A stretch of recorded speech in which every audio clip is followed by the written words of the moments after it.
आप सबको दंडवत प्रणाम।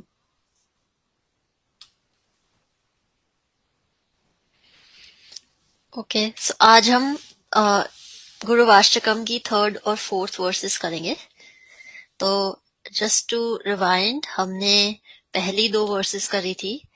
तो उसमें फर्स्ट जो वर्स थी उसमें हमने समझा था कि प्रॉब्लम क्या है। कि हमारे आसपास एक फॉरेस्ट फायर है, एक महादाव अग्नि है। तो इसमें हमें प्रॉब्लम पता चल रही है कि जब हम गुरु के चरणों में आते हैं तो वो हमें ये रिकग्निशन देते हैं, हमें ये अवेयरनेस देते हैं कि कि हमारे आसपास क्या प्रॉब्लम है।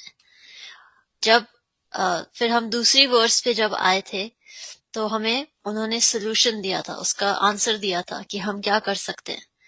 तो दूसरी जो वर्स थी उसमें हमें गौर तत्व समझाया गया था कि जब हम चैतन्य महाप्रभु, नित्यानंद प्रभु की शेल्टर लेते हैं, उनकी आश्रय लेते हैं, तो हमारे लिए ये भक्ति का प्रोसेस थोड़ा आसान हो जाता है। तो जो अब थर्ड वर्स है, उसमें हम बात कर रहे हैं विग्रह सेवा की। विग्रह मतलब जो हम मंदिर में विग्रह होती है उसकी सेवा करते हैं। तो जो थर्ड श्लोक है वो ऐसे है: श्री विग्रहा राधना नित्य नाना श्रृंगार तन मंदिर मर्जनादौ युक्तस्य भक्तांश्च नियुंजतोपि वंदे गुरु श्री चरणारविंदम। इसका अर्थ है कि जो गुरु होते हैं वो हमेशा श्री श्री राधा और श्री कृष्ण की जो विग्रह होती है मंदिर में, उसकी सेवा में लगे रहते हैं। और इसी प्रकार वो नित्य सेवा में लगे रहते हैं। और कैसे सेवा करते हैं? नाना प्रकार से सेवा करते हैं। श्रृंगार तन मंदिर मर्जनादौ, उनका श्रृंगार करते हैं, मंदिर की सफाई करते हैं, डीटीज को स्नान कराना, डीटीज को सजाना, विग्रह को स्नान कराना, सजाना। तो और उससे वो क्या करते हैं? युक्तस्य भक्तांश्च, और उसी प्रकार वो अपने जो भक्त होते हैं उनको भी ये शिक्षा देते हैं, उनको भी ये सर्विस देते हैं कि वो विग्रह सेवा में लगे। और इसी प्रकार जो ऐसे गुरु होते हैं उनके चरणों में हम प्रणाम करते हैं। तो जो विग्रह तत्व है, एक्चुअली हमें गुरु की वजह से ही विग्रह सेवा मिली है। हम मंदिरों में जाते हैं जब, तो वहां बहुत ऐसे लोग होते हैं, परम वैष्णव होते हैं, जिन्होंने अपना पूरा जीवन सिर्फ मंदिर की सेवा में लगाया होता है। तो जब तक कोई परम वैष्णव, कोई ऐसा प्योर सोल, प्योर डिवोटी नहीं होता, तब तक डीटी वर्शिप, तब तक विग्रह सेवा नहीं हो सकती। तब तक वो सिर्फ एक मूर्ति होती है। पर जब उसमें प्राण आ जाते हैं क्योंकि जो वैष्णव होते हैं, जो प्योर वैष्णव होते हैं, उनके लिए एक पंक्ति बोली जाती है कि तुम्हारा हृदय सदा गोविंद विश्राम, कि आपके हृदय में हमेशा गोविंद का विश्राम है। गोविंद आगे से क्या कहते हैं? गोविंद कोहे ना मोरा वैष्णव प्राण। और गोविंद के प्राण कौन है? वैष्णव। तो जो गुरु होते हैं वो, उनके हृदय में कृष्ण होते हैं। तो साधयो हृदयो मन्ये, भगवान भी भागवतम में कहते हैं कि मेरे हृदय में वैष्णव है और वैष्णव के हृदय में मैं हूँ। उनके और हमारा लेन देन चलता रहता है और कोई हमारे बीच में नहीं आता। तो उसी प्रकार जो गुरु होते हैं उनके हृदय में कृष्ण होते हैं। और जहाँ गुरु आ जाते हैं, जहाँ परम वैष्णव आ जाते हैं, वो ही प्राण प्रतिष्ठा कर पाते हैं गुरु की, विग्रह की। वो ही उन्हीं अपने हृदय से वो विग्रह में प्राण डालते हैं। तो उनकी उनकी भक्ति और उनकी तपस्या इतनी श्रेष्ठ होती है कि वो जो उन्होंने अपने गुरु से ज्ञान अर्जित किया होता है, अपने सेवा से जो बहुत सारे आशीर्वाद प्राप्त किए होते हैं, अपने हृदय से वो एक विग्रह में प्राण प्रतिष्ठा करते हैं। तो उसी प्रकार गुरु ही हैं जो हमें विग्रह सेवा में ज्ञान देते हैं और उसमें आगे बढ़ने के लिए अवसर देते हैं। चाहे हम घर में करें, चाहे हम मंदिर में जाके करें, पर हमें एक ये रियलाइजेशन होनी चाहिए कि जो भी ये विग्रह सेवा हो रही है, ये गुरु की कृपा से हो रही है। और उसी कृपा से हमें भी आगे ये सेवा करनी है और लोगों को इसके साथ जोड़ना है। क्योंकि हम जब मंदिर जाते हैं तो हमें अक्सर ऐसा लगता है कि हम दर्शन करने जा रहे हैं, पर ऐसा एक्चुअली नहीं होता। क्योंकि भगवान सीयर हैं, भगवान देखते हैं, हम देखे जाते हैं। वो हमारे दर्शन करते हैं, हम उनके दर्शन पहले नहीं कर सकते, उनसे पहले। तो इसीलिए जो विग्रह सेवा होती है वो इसीलिए बहुत इंपॉर्टेंट होती है, क्योंकि भगवान हमें देख रहे हैं। और जैसे श्री कृष्ण कहते हैं भगवत गीता में कि जितनी भी ये मटेरियल एलिमेंट्स हैं, जितनी भी हमारे पास मटेरियल एनर्जी है, जिससे घर बनते हैं, मंदिर बनते हैं, वो सब श्री कृष्ण की शक्ति है। तो जो मंदिर में विग्रह होती है वो भी कृष्ण की शक्ति से, कृष्ण की शक्तियों से, जो हमारे पास मटेरियल्स हैं उनसे ही बनी है। और जैसे हमें कल माता जी बता रहे थे कि हम भगवान को कैसे जान सकते हैं, एक जो उन्होंने अंग बताया था कि विग्रह सेवा। तो विग्रह सेवा बहुत इंपॉर्टेंट है भगवान से रिलेशनशिप बनाने के लिए, भक्ति में आगे बढ़ने के लिए। और उसके बहुत सारे तरीके हैं। जब हम विग्रह सेवा करते हैं तो हमें भी गुरु की इंस्ट्रक्शन के अनुसार श्रृंगार, उन डिएटीज का श्रृंगार करना चाहिए और मंदिर में सफाई रखनी चाहिए। और इसी प्रकार हम अपनी विग्रह को भी प्रसन्न रखते हैं और हमारे गुरु के जो इंस्ट्रक्शंस हैं उनको भी सेटिस्फाई करते हैं। तो ऐसे गुरु जो हों, जो हमें विग्रह तत्व सिखाएं और विग्रह की सेवा क्यों करनी जरूरी है, और भगवान विग्रह अवतार में क्यों आते हैं, क्योंकि हमारे पास वो दृष्टिकोण नहीं है भगवान को देखने का। और जैसे भगवान बोलते हैं वासुदेवा सर्वमिति स महात्मा सुदुर्लभा, कि आपको हर जगह जब वासुदेव दिखे, ऐसा महात्मा दुर्लभ होता है। तो जब हमारी वो स्टेज आएगी भक्ति में, तो अभी हमारी बिगिनिंग स्टेजेस में विग्रह सेवा जब हम करते हैं तो वो श्री कृष्ण ही है, वो श्री कृष्ण से भिन्न नहीं है। और जो विग्रह में भगवान है वो हमें एक अपॉर्चुनिटी दे रहे हैं कि तुम एक्चुअली में जो भगवान है उनको नहीं देख सकते, पर विग्रह में जो श्री कृष्ण आपके सामने हैं वो श्री कृष्ण और श्री राधा ही हैं। तो थर्ड वर्स में हम विग्रह तत्व समझ रहे हैं और ऐसे गुरु को हम प्रणाम करते हैं जो हमें विग्रह तत्व में का ज्ञान देते हैं और निर्देश देते हैं। तो जो चौथी इसका श्लोक है गुरु अष्टकम का, उसमें हम देखते हैं क्या है। चतुर्विधा श्री भगवत प्रसाद स्वादव अन्ना तृप्तान हरिभक्त संगान कृत्वैव तृप्तम भजता सदैवा वंदे गुरु श्री चरणारविंदम। चतुर्विधा श्री भगवत प्रसाद, जो गुरु हैं वो कृष्ण को 4 प्रकार के भोजन बना के देते हैं, प्रस्तुत करते हैं। जैसे कुछ हम जब हम खाना बनाते हैं तो कुछ खाना ऐसा होता है जो चबाया जाता है, जैसे रोटी है। कुछ चूसा जाता है, जैसे हम अगर आम की बात करते हैं। कुछ हम पीते हैं, जैसे छाछ की बात करते हैं। और कुछ हम सिर्फ चूसते हैं, जैसे कुछ आइसक्रीम होती है वो हमें लिक करनी पड़ती है। तो ऐसे 4 टाइप्स के तरीके होते हैं खाना खाने के। तो जो गुरु होते हैं वो कृष्ण को ऐसे 4 प्रकार के व्यंजन देते हैं, ऑफर करते हैं। और चतुर्विधा श्री भगवत प्रसाद, तो ये जो 4th वर्स है, जो 4th श्लोक है, वो प्रसाद तत्व पे फोकस कर रही है। तो पहले तत्व में हमने प्रॉब्लम देखी थी, माया तत्व है। दूसरे में हमें सोल्यूशन बताया गया था, गौर तत्व, कि आप गौर निताई की सेवा करोगे तो आप भक्ति में प्रोग्रेस कर सकते हो। तीसरे जो हमने अभी वर्स पढ़ी थी उसमें हमें विग्रह तत्व बताया गया था कि विग्रह सेवा कैसे करनी चाहिए और क्यों करनी चाहिए। और जो 4th वर्स है उसमें हम प्रसाद तत्व की बात कर रहे हैं। एक्चुअली आप जब तक इस ग्रुप से नहीं जुड़े थे, बहुत लोगों का ये एक्सपीरियंस रहा है, आप में से कुछ का भी रहा होगा, कि हम प्रसाद को इतनी मान्यता शायद नहीं देते होंगे अपनी लाइफ में। हम कृष्ण प्रसाद के बारे में शायद इतना जानते भी नहीं होंगे। तो ये गुरु की ही कृपा है, ये गुरु के श्रील प्रभुपाद और उनसे जो हम आगे जो लोग आए हैं, उनके जो शिष्य आए हैं और अब जो हैं, हमें उनसे ये ज्ञान प्राप्त हुआ है कि जो हम भगवान को भोग चढ़ाते हैं उसकी वैल्यू बहुत ज्यादा होती है।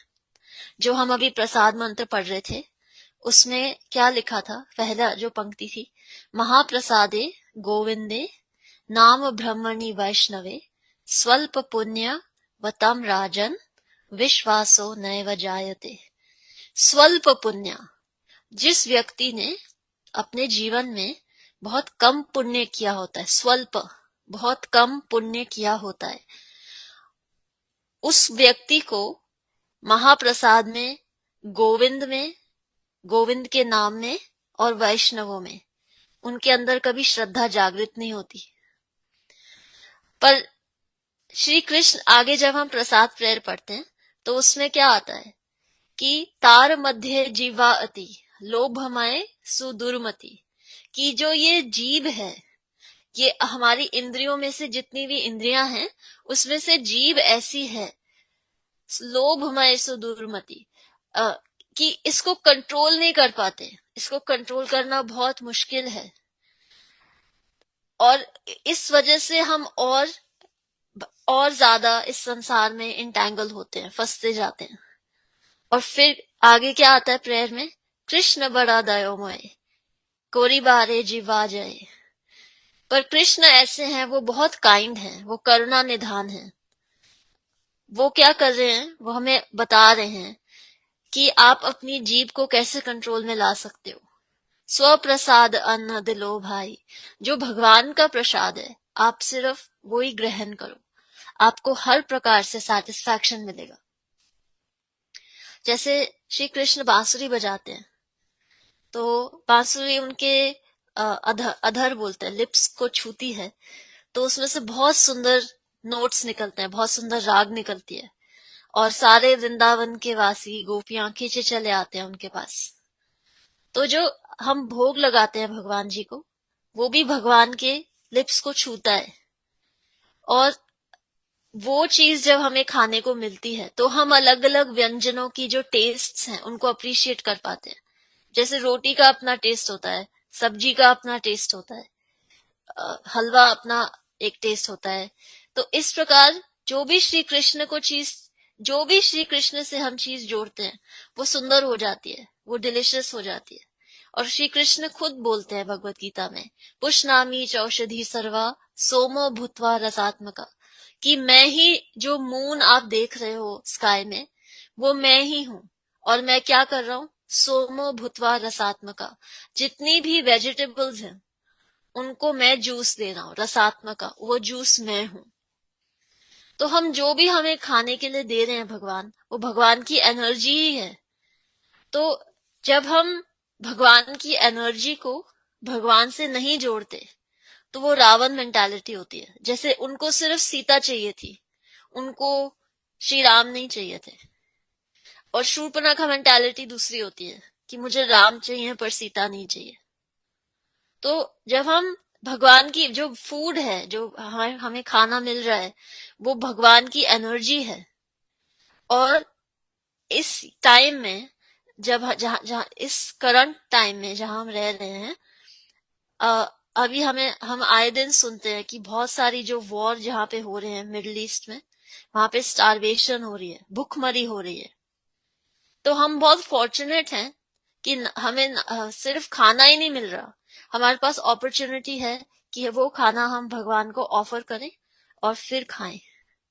तो भगवान की एनर्जी को हम भगवान से जब जोड़ते हैं तो हम हनुमान जी की कैटेगरी में आते हैं, तब हम डिवोटी बनते हैं।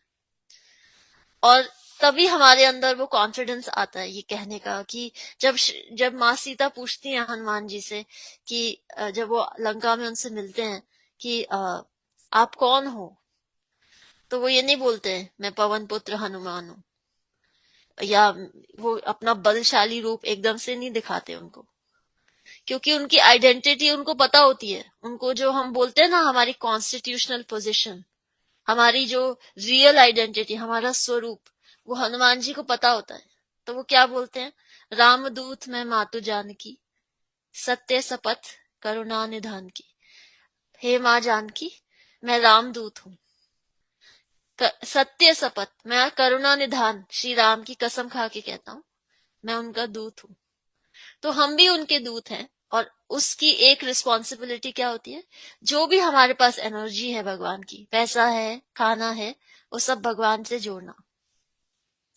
तो उसी प्रकार जब हम इस फोर्थ जो श्लोक है उसको समझते हैं, तो उसमें हमें जो गुरु हैं वो हमें क्या बता रहे हैं कि जो चतुर्विधा है उस प्रकार से हमें भोग बनाना चाहिए, स्वदव अन्ना तृप्तान। और वही जब हम ग्रहण करते हैं, वही प्रसाद जब हम खाते हैं, तो कई लोग ऐसे बोलते हैं हमें प्रसाद खाना है, पर प्रसाद पाना होता है।